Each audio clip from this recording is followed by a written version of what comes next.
Hi guys, നമ്മൾ ഈ ലോകത്ത് ജീവിക്കുമ്പോൾ ഏതെങ്കിലും ഒരു സമയത്ത് നമ്മൾ ചിന്തിച്ചിട്ടുണ്ടാവും, എല്ലാ ദിവസവും ജോലിക്ക് പോകുന്നു, 8, 10, 12 മണിക്കൂർ ജോലി എടുക്കുന്നു, മാസാവസാനമാകുന്ന സമയത്ത് തുച്ഛമായ ശമ്പളം വാങ്ങുന്നു, അതും അത്യാവശ്യമായ, അതായത് സർവൈവലിന് പോലുള്ള സമ്പത്തില്ലാതെ, അതിനുള്ള ശേഷിയില്ലാതെ വീണ്ടും ജോലിക്ക് പോകുന്നു. നിരന്തരമായി ഇത് തന്നെ ആവർത്തിച്ചുകൊണ്ടേയിരിക്കുന്നു. നമ്മളെല്ലാവരും ചിന്തിച്ചിട്ടുണ്ടാവും, എന്തുകൊണ്ടാണ് ഇങ്ങനെ ഒരു സിസ്റ്റത്തിൽ നമ്മൾ വർക്ക് ചെയ്യേണ്ടി വരുന്നത്, അല്ലെങ്കിൽ എന്താണ് ഈ ഒരു സിസ്റ്റത്തിൻ്റെ പ്രശ്നം. നമ്മളെല്ലാവരും ഒരു വട്ടമെങ്കിലും ജീവിതത്തിൽ അതിനെക്കുറിച്ചിട്ട് ചിന്തിച്ചിട്ടുണ്ടാവും. നമ്മളിവിടെ ചർച്ച ചെയ്യുന്നത് ഈ ഒരു വ്യവസ്ഥിതിയുടെ രൂപം എങ്ങനെയാണ് ഈ ഒരു സിസ്റ്റം നിർമ്മിക്കപ്പെട്ടത്. ഈ ഒരു തിയറി മുന്നോട്ട് വെച്ചത് 150 വർഷങ്ങൾക്ക് മുമ്പ് കാൾ മാർക്സ് ആണ് മുന്നോട്ട് വെച്ചത്. കേരളത്തിലുള്ള ആളുകൾക്ക് മാർക്സിനെ കുറിച്ച് പ്രത്യേകം പരിചയപ്പെടുത്തേണ്ട ആവശ്യമൊന്നുമില്ല. പക്ഷേ നമ്മൾ അദ്ദേഹത്തിൻ്റെ ഏറ്റവും ബേസിക്കായ അദ്ദേഹത്തിൻ്റെ തിയറിയിലേക്കാണ് പോകുന്നത്. അദ്ദേഹത്തിൻ്റെ അലിയനേഷൻ എന്ന് പറയുന്ന തിയറി, അതായത് കമ്മ്യൂണിസത്തിൻ്റെ ഏറ്റവും ആണിക്കല്ലായ, ഏറ്റവും അടിസ്ഥാനപരമായ എല്ലാ ഐഡിയകളും ഒരുമിച്ച് ചേർത്തിട്ടുള്ള ഒരു തിയറിയാണ് യഥാർത്ഥത്തിൽ ഈ ഒരു അന്യവൽക്കരണ സിദ്ധാന്തം എന്ന് പറയുന്നത്. എന്താണ് കാൾ മാർക്സ് ഈ ഒരു അലിയനേഷൻ കൊണ്ട് ഉദ്ദേശിക്കുന്നത്, അല്ലെങ്കിൽ മനുഷ്യൻ എങ്ങനെയാണ് അന്യവൽക്കരിക്കപ്പെടുന്നത് എന്നുള്ളതാണ് നമ്മൾ ഈ ഒരു വീഡിയോയിൽ ചർച്ച ചെയ്യാൻ പോകുന്നത്. ആദ്യമായി മാർക്സ് ഈ ഒരു തിയറിയിലേക്ക് വരുന്നതിന് മുന്നേ എന്താണ് മനുഷ്യൻ എന്നാണ് അദ്ദേഹം ആദ്യം ചർച്ച ചെയ്യുന്നത്. കാൾ മാർക്സിനെ സംബന്ധിച്ചിടത്തോളം മനുഷ്യൻ എന്ന് പറയുന്നത് കേവലം ചിന്തിക്കുന്ന അല്ലെങ്കിൽ സാമൂഹ്യപരമായ ജീവിയൊന്നുമല്ല. ഗ്രീക്കിലെ ഒരു ഹിസ്റ്ററി എടുത്ത് നോക്കുകയാണെങ്കിൽ ഗ്രീക്ക് ഫിലോസഫി പറയുന്നത്, അല്ലെങ്കിൽ ഗ്രീക്കിലുള്ള ഭരണകൂടം, അവിടെയുള്ള ചിന്ത എന്ന് പറയുന്നത് മനുഷ്യൻ എന്ന് പറഞ്ഞാൽ സോഷ്യൽ ആനിമലാണ്, പൊളിറ്റിക്കൽ ആനിമലാണ്, റാഷണൽ ആനിമലാണ്, ഇങ്ങനെയുള്ളതാണ്. പക്ഷെ മാർക്സ് പറയുന്നത് കുറച്ച് വ്യത്യസ്തമായിട്ടാണ്. മാർക്സിൻ്റെ അഭിപ്രായത്തിൽ മനുഷ്യൻ എന്ന് പറഞ്ഞാൽ പ്രൊഡക്റ്റീവ് ബീയിങ് ആണ്, അല്ലെങ്കിൽ ആക്റ്റീവ് ബീയിങ് ആണ് എന്നുള്ളതാണ്. അതായത് ഇതിൻ്റെ ലാറ്റിൻ വേർഡ് മാർക്സ് പറയുന്നത് ഹോമോ ഫേബർ എന്നുള്ളതാണ്. എന്താണ് ഈ ആക്റ്റീവ് ബീയിങ് എന്നുകൊണ്ട് ഉദ്ദേശിക്കുന്നത്? മാർക്സ് എന്താണ് ഉദ്ദേശിക്കുന്നത്? മാർക്സിനെ സംബന്ധിച്ചിടത്തോളം മനുഷ്യൻ എന്ന് പറയുന്നത് കേവലം ചിന്തിക്കുന്ന അല്ലെങ്കിൽ സാമൂഹികമായി ജീവിക്കുന്ന ഒരു ഒരു ഒരു ഒരു ജീവി മാത്രമല്ല. നേരെ മറിച്ച് മനുഷ്യന് വിവേകമുണ്ട്. അതായത് റാഷണാലിറ്റി എന്ന് പറയുന്ന ഒരു സവിശേഷത മനുഷ്യനുണ്ട്. ആ ബുദ്ധി വെച്ച്, അല്ലെങ്കിൽ ഐഡിയ വെച്ച് മനുഷ്യൻ പുതിയ കാര്യങ്ങൾ നിർമ്മിക്കുന്നു. അങ്ങനെയാണ് ലോകത്തിനെ മനുഷ്യൻ മുന്നോട്ട് കൊണ്ടുപോകുന്നത്. അതിന് മാർക്സ് പറയുന്ന ഒരു ഉദാഹരണം എന്ന് പറയുന്നത്, ഒരു ചിലന്തിയുടെ ഉദാഹരണം എടുക്കുന്നുണ്ട്. ചിലന്തിയുടെ ഉദാഹരണം എന്ന് പറഞ്ഞാൽ 1000 വർഷങ്ങൾക്ക് മുമ്പാണെങ്കിലും 10,000 വർഷങ്ങൾക്ക് മുമ്പാണെങ്കിലും അന്ന് ഒരു 8 കാലി നിർമ്മിച്ച അതേ കൂട് തന്നെയാണ് ഇപ്പോഴും നിർമ്മിക്കുന്നത്. നമ്മളൊരു ഏതെങ്കിലും ഒരു പക്ഷികളുടെ ഉദാഹരണം എടുക്കാം. പക്ഷിയും കൂട് നിർമ്മിക്കുന്നു, നമ്മളും കൂട് നിർമ്മിക്കുന്നു. പക്ഷേ മനുഷ്യൻ്റെ നിർമ്മാണത്തിന് ഒരു വ്യത്യസ്തമായ ഒരു സ്വഭാവമുണ്ട്. മറ്റുള്ള മൃഗങ്ങൾ പ്രകൃതിയുമായി ഇണങ്ങിച്ചേർന്ന്, അല്ലെങ്കിൽ പ്രകൃതിയുടെ ഒരു ഋതത്തിനനുസരിച്ച് കൂട് നിർമ്മിക്കുമ്പോൾ മനുഷ്യൻ അങ്ങനെയല്ല.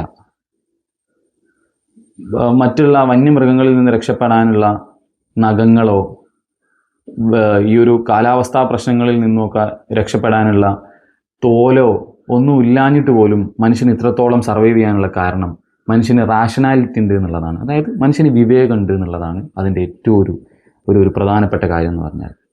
ഉദാഹരണം പറയാണ്, ഞാനിപ്പോൾ ഒരു വസ്തുവിനെ ഉണ്ടാക്കാൻ തീരുമാനിക്കുകയാണ്.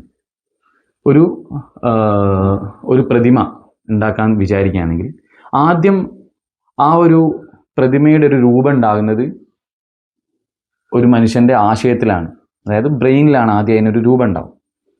ആ രൂപത്തിനെയാണ് ഈ ഒരു മനുഷ്യൻ അതിൽ വർക്ക് ചെയ്ത് അതിനെ ഒരു യാഥാർത്ഥ്യമാക്കി മാറ്റുകയാണ് ചെയ്യുന്നത്. പക്ഷെ മറ്റുള്ള മൃഗങ്ങൾ അങ്ങനെയല്ല. മനുഷ്യനെ സംബന്ധിച്ചിടത്തോളം മനുഷ്യൻ പിന്നെ ഒരു ആശയം ഉണ്ടാക്കുന്നു, ആ ആശയത്തിനെ യാഥാർത്ഥ്യമാക്കുന്നു. നേരെ മറിച്ച് മറ്റുള്ള ഇതര ജീവികൾ അങ്ങനെയല്ല ചെയ്യുന്നത്. നേരെ അതിൻ്റെ ഒരു ബേസിക് ഇൻസ്റ്റിങ്ക്റ്റ് വെച്ചിട്ട് അതിനെ നിർമ്മിക്കുകയാണ് ചെയ്യുന്നത്. മനുഷ്യൻ്റെ ഒരു പ്രത്യേകത എന്ന് പറയുന്നത്, മനുഷ്യൻ ആദ്യം ഒരു വീടിനെ രൂപകൽപ്പന ചെയ്യുന്നു, ആദ്യം ഒരു മോഡൽ ഉണ്ടാക്കുന്നു, പിന്നെയാണ് അതിനെ നിർമ്മിക്കുന്നത്. അതായത് ഇതാണ് മനുഷ്യൻ്റെ ഒരു പ്രത്യേകത എന്ന് പറയുന്നത്. അതുകൊണ്ടാണ് കാൾ മാർക്സ് മനുഷ്യനെ ഹോമോ ഫേബർ എന്ന് വിളിച്ചത്. അതായത് സൃഷ്ടിക്കുന്ന മനുഷ്യൻ, അല്ലെങ്കിൽ നിർമ്മിക്കാൻ പറ്റുന്ന ഒരു ജീവി എന്നുള്ള അർത്ഥത്തിലാണ് മാർക്സ് ഈ ഒരു മനുഷ്യനെ കാണുന്നത്. ഏതുപോലെ മനുഷ്യൻ പ്രകൃതിയെ മാറ്റി മനുഷ്യൻ്റെതായ ലോകത്തിന് സൃഷ്ടിക്കുന്നു, നമ്മളിപ്പോൾ കാണുന്നുണ്ട്. പിന്നെ ഒരു കല്ലിനെ ശില്പമാക്കുന്നു, മരത്തിനെ മനുഷ്യന് ഉപയോഗിക്കാൻ പാകപ്പെടുത്തുന്ന രൂപത്തിൽ അതിനെ കസേരയാക്കി മാറ്റുന്നു, മറ്റുള്ള കട്ടില്, മേശ തുടങ്ങിയ വസ്തുക്കളാക്കി മാറ്റുന്നു, വെറും മണ്ണിനെ വീടാക്കി മാറ്റുന്നു, അതുപോലെ തന്നെ ചിന്തയെ പുസ്തകമാക്കി മാറ്റുന്നു. ഇതുപോലെയുള്ള നിർമ്മിക്കാനുള്ള കഴിവ് അത് മനുഷ്യന് മാത്രമാണുള്ളത്. അതാണ് മാർക്സിൻ്റെ ആരാണ് മനുഷ്യൻ എന്നുള്ള ചോദ്യത്തിനുള്ള ഏറ്റവും വലിയ ഡെഫിനിഷൻ എന്ന് പറയുന്നത്. മനുഷ്യൻ എന്ന് പറഞ്ഞാൽ നിർമ്മിക്കുന്ന വസ്തുവാണെന്നുള്ളതാണ്. ഇനി എന്താണ് അലിയനേഷനെ പറ്റി പറയുമ്പോൾ എന്താണ് ഇവിടെ സംഭവിക്കുന്നത് എന്നുള്ളതാണ്. അന്യവൽക്കരിക്കപ്പെടുക എന്ന് പറയുന്നതിൻ്റെ അർത്ഥം എന്താണ്? അപ്പോൾ മനുഷ്യൻ്റെ ഈ ഒരു സ്വാഭാവികമായ പ്രവൃത്തി നമ്മൾ ഒരു മുതലാളിത്ത രാജ്യത്തിൽ, ക്യാപിറ്റലിസ്റ്റ് കൺട്രിയിലേക്ക് എടുത്തു നോക്കുകയാണ്. ഈ ഒരു സിനാരിയോയിലാണ് നമ്മളിതിനെ ചർച്ച ചെയ്യുന്നത്. നമുക്ക് പല സ്ഥലങ്ങളിലും ഇത് വളരെ റിലേറ്റബിൾ ആയിട്ട് നമുക്ക് തോന്നും. അപ്പോൾ എന്താണ് ഒരു ക്യാപിറ്റലിസ്റ്റ് സൊസൈറ്റിയിലേക്ക് വരുന്നത് എന്നുള്ളതാണ് നമ്മൾ നോക്കുന്നത്. അതായത് ഈ ഒരു കാലഘട്ടത്തിൽ ഒരു മുതലാളിത്ത വ്യവസ്ഥിതിയിൽ ജീവിക്കുമ്പോൾ ഒരു ഫാക്ടറിയിൽ 500 തൊഴിലാളികളുണ്ട് നമ്മൾ വിചാരിക്കാം.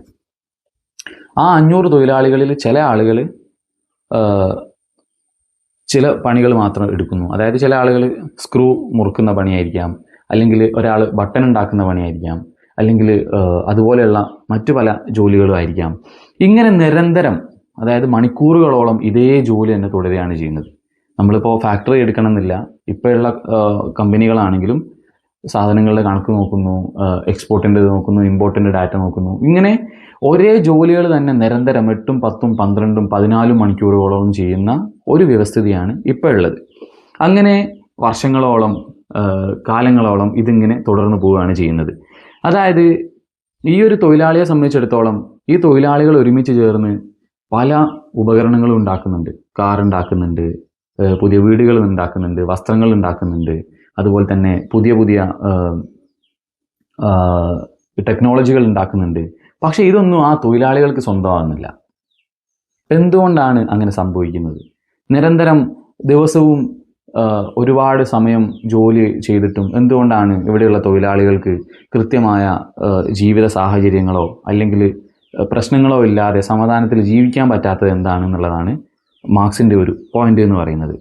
ഇനി അതായത് ഇത്രയും മണിക്കൂറുകൾ ജോലി ചെയ്തിട്ടും അദ്ദേഹം ജോലി ചെയ്ത് ഉണ്ടാക്കുന്ന ഉപകരണം, ഒബ്ജക്റ്റിനെ അദ്ദേഹത്തിന് സ്വന്തമായി കിട്ടുന്നില്ല എന്നുള്ളതാണ്. ഇവിടെയാണ് മാർക്സ് പറയുന്നത് മനുഷ്യൻ തൻ്റെ സൃഷ്ടിയിൽ നിന്നും, അതായത് മനുഷ്യൻ താൻ സൃഷ്ടിക്കുന്ന തൻ്റെ ആ ഒരു വസ്തുവിൽ നിന്നും അകന്നു പോവുകയാണ് ചെയ്യുന്നത്. ക്യാപിറ്റലിസത്തിൽ ഉണ്ടാകുന്നത് ഒരു തൊഴിലാളി നിർമ്മിക്കുന്ന അദ്ദേഹത്തിൻ്റെ സൃഷ്ടി, ആ സൃഷ്ടിയിൽ നിന്നും അദ്ദേഹം അകന്നു പോവുകയാണ് ചെയ്യുന്നത്. ഇനി എന്താണ് ആലിയനേഷൻ? നമ്മൾ തിയറിയിലേക്ക് വരാം. ആലിയനേഷൻ എന്ന് പറഞ്ഞാൽ ഒരു മനുഷ്യൻ അദ്ദേഹത്തിൻ്റെ സ്വന്തം ജീവിതത്തിൽ നിന്ന് തന്നെ അന്യവൽക്കരിക്കപ്പെടുന്ന ഒരു പ്രക്രിയയാണ് ഈ അലിയനേഷൻ എന്ന് പറയുന്നത്. 4 തരത്തിലുള്ള അലിയനേഷനെ കുറിച്ചിട്ടാണ് മാർക്സ് പറയുന്നത്. ഒന്ന്, അലിയനേഷൻ ഫ്രം പ്രൊഡക്റ്റ്, അതായത് പ്രൊഡക്റ്റിൽ നിന്നും ഒരു മനുഷ്യൻ അലിയനേറ്റ് ചെയ്യപ്പെടുകയാണ്. അതായത് നമ്മളിപ്പോൾ ഒരു തൊഴിലാളിയെ നോക്കുകയാണ്, ആ തൊഴിലാളി മൊബൈൽ ഉണ്ടാക്കുക ചെയ്യുന്നത്. മൊബൈൽ ഉണ്ടാക്കുന്ന ഒരു പണിയാണ് അദ്ദേഹത്തിനുള്ളത്. പക്ഷേ അദ്ദേഹം ഉണ്ടാക്കുന്ന ആ ഒരു ഒബ്ജക്റ്റിനെ അദ്ദേഹത്തിന് സ്വന്തമാക്കാൻ പറ്റുന്നില്ല. അദ്ദേഹം നിരന്തരം ഉണ്ടാക്കിക്കൊണ്ടേയിരിക്കുകയാണ്, പക്ഷേ അദ്ദേഹത്തിന് ആ ഒരു ഒബ്ജക്റ്റിനെ സ്വന്തമാക്കാൻ പറ്റുന്നില്ല. ഇവിടെ പറയേണ്ട ഒരു കാര്യം, 3 വാല്യൂകളാണ് മാർക്സ് മുന്നോട്ട് വെക്കുന്നത്. ഒന്ന് use value, exchange value, surplus value എന്നുള്ളതാണ്. യൂസ് വാല്യൂ എന്ന് പറയുന്നത്, ഞാനൊരു വസ്തുവിനെ ഉണ്ടാക്കുകയും, ഞാനിപ്പോൾ ഒരു പ്രതിമ ഉണ്ടാക്കുകയെന്ന് വിചാരിക്കാം. ആ പ്രതിമ ഉണ്ടാക്കുകയും അതിനെ ഞാൻ ഉപയോഗിക്കുകയും ചെയ്യാം, അല്ലെങ്കിൽ ഞാൻ അതിനെ ആസ്വദിക്കുകയും ചെയ്യുന്നതാണ് അതിൻ്റെ യൂസ് വാല്യൂ, ആ പ്രൊഡക്റ്റിൻ്റെ യൂസ് വാല്യൂ എന്ന് പറയുന്നത്. ഇനി എക്സ്ചേഞ്ച് വാല്യൂ എന്ന് പറഞ്ഞാൽ, ഞാനൊരു പ്രൊഡക്റ്റിനെ നിർമ്മിക്കുകയും അത് കൈമാറ്റം ചെയ്ത് മറ്റൊരു പ്രൊഡക്റ്റിനെ വാങ്ങുകയും ചെയ്യാം, അതായത് ബാർട്ടർ സിസ്റ്റം ഒക്കെ പോലെ. അതാണ് എക്സ്ചേഞ്ച് വാല്യൂ എന്ന് പറയുന്നത്. ഇത് രണ്ടിലും തൊഴിലാളിക്ക് അയാളുടേതായ അവകാശങ്ങളും സ്വാതന്ത്ര്യവും ഉണ്ട് എന്നുള്ളതാണ്. പക്ഷേ മൂന്നാമതൊരു വാല്യൂവിനെ കുറിച്ച് മാർക്സ് പറയുന്നത് സർപ്ലസ് വാല്യൂ എന്നുള്ളതാണ്. സർപ്ലസ് വാല്യൂ എന്ന് പറയുന്നത് ഈ ഒരു വസ്തു ഉണ്ടാക്കാനെടുത്ത തൊഴിലാളിയുടെ അധ്വാനത്തിൻ്റെയും അതുപോലെ തന്നെ ആ വസ്തു ഉണ്ടാക്കാൻ ഉപയോഗിച്ച അസംസ്കൃത വസ്തുക്കളുടെയും ചെലവിനേക്കാൾ മുകളിലുള്ളതാണ് ഈ സർപ്ലസ് വാല്യൂ എന്ന് പറഞ്ഞാൽ. ഇതെന്താണ് സർപ്ലസ് വാല്യൂ എന്നുള്ളത് നമ്മൾ മുന്നോട്ട് പോകുമ്പോൾ കൃത്യമായിട്ട് മനസ്സിലാവും. അപ്പോൾ നമ്മൾ പറഞ്ഞു വന്നത്, ഒന്നാമത്തെ അലിയനേഷൻ എന്ന് പറയുന്നത് പ്രൊഡക്റ്റിൽ നിന്നും മനുഷ്യനെ മാറ്റി നിർത്തുന്നു അല്ലെങ്കിൽ സെപ്പറേറ്റ് ചെയ്യുന്നു എന്നുള്ളതാണ്. ഇനി രണ്ടാമത്തത് ആ ഒരു പ്രോസസ്സിൽ നിന്നും മനുഷ്യനെ സെപ്പറേറ്റ് ചെയ്യുന്നു എന്നുള്ളതാണ്. വർക്കിൽ നിന്നും അലിനേറ്റ് ചെയ്യുന്നു. അതായത് നമ്മൾ ഒരു ഭൂരിഭാഗം ആളുകളും, ഒരു ഭൂരിപക്ഷ ആളുകളെ എടുത്തു നോക്കിയാൽ അവർ ചെയ്യുന്ന ജോലിയിൽ അവർക്ക് യാതൊരു തൃപ്തിയോ താല്പര്യമോ ഉണ്ടാവുന്നില്ല. പക്ഷേ ജീവിക്കാൻ വേണ്ടി അത് ചെയ്യേണ്ട ഒരു അവസ്ഥ വരികയാണ് ചെയ്യുന്നത്. അതായത് അതിൻ്റെ അർത്ഥം എന്താണ്? അവർ ചെയ്യുന്ന ആ പ്രോസസ്സിൽ നിന്ന് തന്നെ അവരെ സെപ്പറേറ്റ് ചെയ്യുകയാണ് ചെയ്യുന്നത്. പക്ഷേ സർവൈവലിനോ അല്ലെങ്കിൽ അവരുടെ അവസ്ഥയോ കാരണമായിട്ടാണ് ഇവർ ഈ ജോലി ചെയ്യുന്നത്. അപ്പോൾ രണ്ട് അലിനേഷനെ കുറിച്ചിട്ടാണ് നമ്മൾ പറഞ്ഞത്. ജോലി എന്ന് പറയുന്നത് ഒരു റെസ്പോൺസിബിലിറ്റി ആയി അല്ലെങ്കിൽ ഒരു ബാധ്യതയായി മാറുകയാണ് ചെയ്യുന്നത്. ഇനി മൂന്നാമത്തെ ഒരു കാര്യം, സ്വന്തം സ്വഭാവത്തിൽ നിന്നും നമ്മൾ സെപ്പറേറ്റ് ചെയ്യപ്പെടുകയാണ് ചെയ്യുന്നത്. അതായത് സ്പീഷീസ് ബീയിങ് എന്നാണ് മാർക്സ് പറയുന്നത്. ഒരു മനുഷ്യൻ്റെ സ്വഭാവം എന്ന് പറഞ്ഞാൽ, നമ്മൾ നേരത്തെ പറഞ്ഞു, മനുഷ്യൻ എന്ന് പറഞ്ഞാൽ സൃഷ്ടിപരമായ ഒരു ജീവിയാണ്. പുതിയത് നിർമ്മിക്കാനും ലോകത്തിനെ സ്വന്തം കഴിവ് ഉപയോഗിച്ച് നിർമ്മിച്ച് ചിന്ത ഉപയോഗിച്ച് പുതിയ കാര്യങ്ങൾ ഉണ്ടാക്കി മുന്നോട്ട് കൊണ്ടുപോകേണ്ട മനുഷ്യൻ്റെ ആ ഒരു സ്വഭാവം, ആ സ്വഭാവത്തിൽ നിന്നും ഈ ഒരു മനുഷ്യൻ എന്ത് ചെയ്യാണ്? സെപ്പറേറ്റ് ചെയ്യപ്പെടുകയാണ് ചെയ്യുന്നത്. ഇനി അടുത്തത് നാലാമത്തൊരു ആലിയനേഷൻ എന്ന് പറയുന്നത് മനുഷ്യർ തമ്മിലുള്ള അലിയനേഷനാണ്, ഹ്യൂമൻ ടു ഹ്യൂമൻ. അതായത് നമ്മൾ ഈ ഒരു സൊസൈറ്റിയിൽ കണ്ടാൽ നമുക്ക് മനസ്സിലാവും, നിരന്തരം മത്സരിച്ചുകൊണ്ടിരിക്കുന്ന ഒരു സിസ്റ്റമാണുള്ളത്. നിരന്തരം മത്സരിക്കുന്നു, സ്ഥാനക്കയറ്റം ഉണ്ടാകുന്നു, ശമ്പളത്തിൻ്റെ വ്യത്യാസം ഉണ്ടാകുന്നു, മനുഷ്യർ പരസ്പരം സഹകരിക്കുന്നില്ല. പരിപൂർണമായും രണ്ട് മനുഷ്യർ തമ്മിലുള്ള ബന്ധത്തിനെ വെട്ടിച്ചുരുക്കി ഇതൊരു പണത്തിൻ്റെ മൂല്യം അല്ലെങ്കിൽ വസ്തുക്കളുടെ ഒരു മൂല്യത്തിലേക്ക് മനുഷ്യൻ മാറുക എന്നുള്ളതാണ് ഈ ഒരു മനുഷ്യർ തമ്മിലുള്ള സെപ്പറേഷൻ എന്ന് പറയുന്നത്. മാത്രമല്ല ഇതിൽ ഏറ്റവും പ്രധാനപ്പെട്ട ഒരു പോയിന്റ് എന്ന് പറയുന്നത് മുതലാളികൾ തമ്മിൽ ഈ ഒരു വ്യത്യാസം ഉണ്ടാകും എന്നുള്ളതാണ്. ഇങ്ങനെ ഈ ഒരു മനുഷ്യർ തമ്മിൽ പരസ്പരം ബന്ധമില്ലാതെ അല്ലെങ്കിൽ മനുഷ്യർ തമ്മിൽ സെപ്പറേറ്റ് ആവുക എന്ന് പറയുന്ന ഈ ഒരു ഏരിയയിലാണ് മാർക്സ് പറയുന്നത് ഈ ഒരു സിസ്റ്റം, ക്യാപിറ്റലിസ്റ്റ് വ്യവസ്ഥ എന്ന് പറയുന്നത് രണ്ട് തരത്തിലുള്ള വർഗ്ഗങ്ങളെ സൃഷ്ടിക്കും. ഒന്ന് തൊഴിലാളി വർഗം, ഒന്ന് മുതലാളി വർഗം. അതാണ് നമ്മൾ മാർക്സിസത്തിലൊക്കെ കാണും. വർഗസമരമാണ് ചരിത്രത്തിൻ്റെ അടിസ്ഥാനം എന്നുള്ളതാണ് മാർക്സിസത്തിൻ്റെ ഒരു അടിസ്ഥാന തത്വം എന്ന് പറയുന്നത്. ഈ വർഗങ്ങൾ ഉണ്ടാകുന്നത് അല്ലെങ്കിൽ നിർമ്മിക്കപ്പെടുന്നത് നമ്മൾ ഈ പറയുന്ന അലിനേഷൻ എന്നുള്ള പ്രോസസ്സിലൂടെയാണ് എന്നുള്ളതാണ്. ഇനി ഇതിലേറ്റവും നമ്മൾക്ക് ചോദിക്കാൻ പറ്റുന്നൊരു കാര്യം, തൊഴിലാളിയെ സംബന്ധിച്ചിടത്തോളം നമ്മൾ പറഞ്ഞു 8 മണിക്കൂർ 10 മണിക്കൂർ 12 മണിക്കൂറൊക്കെ ജോലി എടുക്കുന്നു, അവർക്ക് വേതനം കിട്ടുന്നുണ്ടല്ലോ, അതായത് അവർ കൂലി കിട്ടുന്നുണ്ട്. പിന്നെ എന്താണ്, എവിടെയാണ് ഈ ഒരു ചൂഷണം വരുന്നത് എന്നുള്ളൊരു ചോദ്യം വളരെ പ്രസക്തമായൊരു ചോദ്യമാണ്. അപ്പോൾ മാർക്സ് പറയുന്നത് ഒരു തൊഴിലാളിയെ സംബന്ധിച്ചിടത്തോളം ഒരു ദിവസം അദ്ദേഹത്തിന് ഒരു 1000 രൂപ കൂലി കിട്ടുകയെന്ന് വിചാരിക്കാം.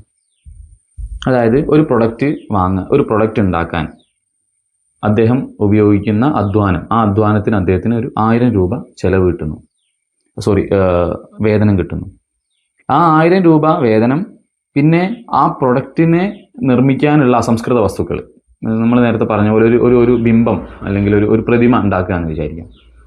ആ പ്രതിമ ഉണ്ടാക്കാൻ വേണ്ടി ആ തൊഴിലാളിക്ക് ഒരു ദിവസം കൊടുക്കുന്നത് 1000 ആണ് അയാളുടെ വേതനം. ആ ഒരു പ്രതിമ ഉണ്ടാക്കാനുള്ള അസംസ്കൃത വസ്തുക്കൾ അതിനുള്ള ചെലവ് എന്ന് പറഞ്ഞാൽ ഒരു 500 ആണെന്ന് വിചാരിക്കാം. 1500 ആണ് അവിടെയുള്ള ചെലവ്.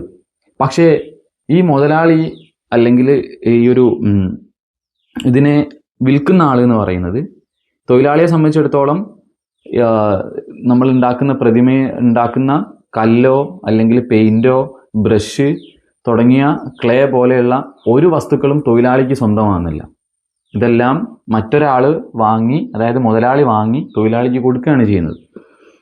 അങ്ങനെ ഈ ഒരു മുതലാളി ഇതിനെ വെക്കുന്നത് 1500 രൂപ ചെലവുള്ള ഈ ഒരു ഒബ്ജക്റ്റിനെ മുതലാളി വെക്കുന്നത് 2000-നും 2500-നുമാണ്. നമ്മളിപ്പോൾ കാണുന്ന ഒരു വസ്തുത അതാണ്. അതായത് 2500-ന് വിൽക്കുകയാണെന്നുണ്ടെങ്കിൽ 1000 രൂപയുടെ വ്യത്യാസമാണ് അവിടെ ഉള്ളത്. അതാണ് ലാഭം എന്ന് പറയുന്നത്. ഈ 1000 രൂപ എന്ന് പറയുന്നത് ഈ തൊഴിലാളിയുടെ അധ്വാനത്തിൻ്റെ ഫലമാണ്. അതായത് ആ തൊഴിലാളിയാണ് ഇതിനെ നിർമ്മിച്ചിട്ടുള്ളത്. പക്ഷേ ആ 1000 രൂപ കുറച്ചിട്ടാണ് തൊഴിലാളിക്ക് ഈ ഒരു മുതലാളി കൊടുക്കുന്നത്. അവിടെയാണ് ഈ ഒരു വലിയ വ്യത്യാസം വരുന്നത്. അല്ലാതെ ഈ മുതലാളിക്ക് എവിടെ നിന്നാണ് ഈ 1000ൻ്റെ ഒരു വ്യത്യാസം വരുന്നത്? അപ്പോൾ ഇതാണ് വേതനത്തിൻ്റെ ഒരു പ്രശ്നം എന്ന് പറയുന്നത്. അതായത് മനുഷ്യൻ അദ്ദേഹത്തിൻ്റെ ജീവനോപാധികൾ നിലനിർത്താൻ വേണ്ടി അല്ലെങ്കിൽ സർവൈവലിന് വേണ്ടി അദ്ദേഹത്തിന് ഈ ഒരു തൊഴിലെടുക്കേണ്ട ഗതികേട് വരികയാണെന്നാണ് മാർക്സ് പറയുന്നത്. അതായത് ഇവിടെ നമ്മൾ മനസ്സിലാക്കേണ്ട ഒരു കാര്യം, അധ്വാനത്തെ വിൽക്കുക അല്ല. നമ്മൾ അധ്വാനത്തിന് വിൽക്കുന്ന സമയത്താണെങ്കിൽ നമുക്ക് പറയാം അധ്വാനത്തിന് തൊഴിലാളി സ്വമനസ്സാലെ വിൽക്കുന്നു, അദ്ദേഹത്തിന് അതിൻ്റെ വേതനം കിട്ടുന്നു എന്നുള്ളത്.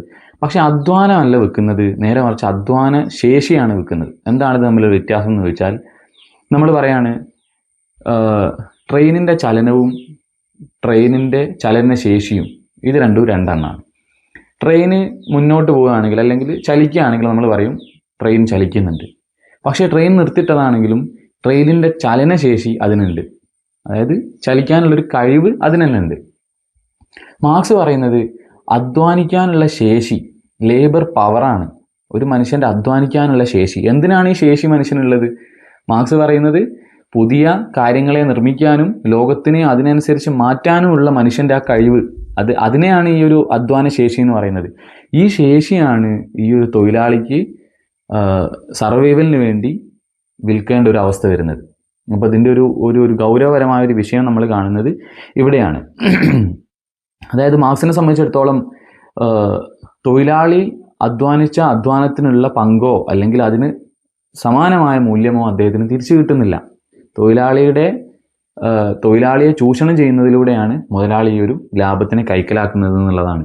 അപ്പോൾ ഈ ഒരു ക്യാപിറ്റലിസ്റ്റ് വ്യവസ്ഥയുടെ ഏറ്റവും വലിയ പ്രത്യേകത എന്ന് പറയുന്നത് എത്രത്തോളം തൊഴിലാളി എക്സ്പ്ലോയിറ്റ് ചെയ്യപ്പെടുന്നോ, എത്രത്തോളമാണോ ചൂഷണം ചെയ്യപ്പെടുന്നത്, അതിനനുസരിച്ചാണ് മുതലാളി പണക്കാരനാകുന്നത് എന്നുള്ളതാണ്. മാർക്സ് പറയുന്നത് ഒരിക്കലും ക്യാപിറ്റലിസം എന്ന് പറയുന്നത് ഒരു വാല്യൂ ന്യൂട്രലായ ഒരു സിസ്റ്റം ഒന്നുമല്ല.